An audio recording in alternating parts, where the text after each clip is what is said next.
Metalfans bij de band Cradle of Filth, de haatact justioen op het metalfestival Dokkum Open Air.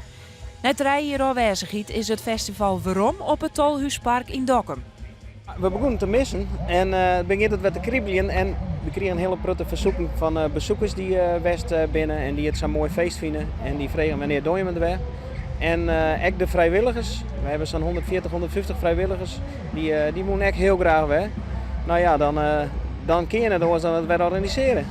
Tongersjuttejoen wie er een varproke en juist begon het programma met 10-tal bands uit binnen- en buitenland op 2 podia.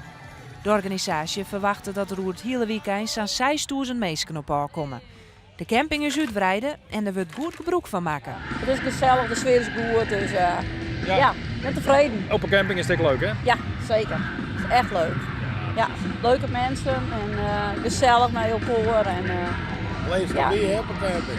Place to be. Ja, helemaal. ja. Als je een mooi feest hebt, wil je maar op een camping staan, hè.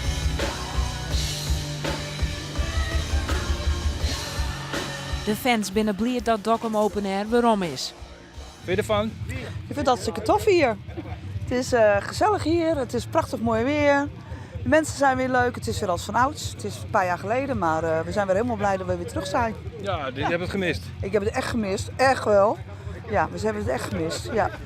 Ik Joert binder volop optredens, maar joe nog het Vivaldi Metal Project met de 4 jaargetijden in de metaljaske en als afsluiter veteraan King Diamond bij zijn band.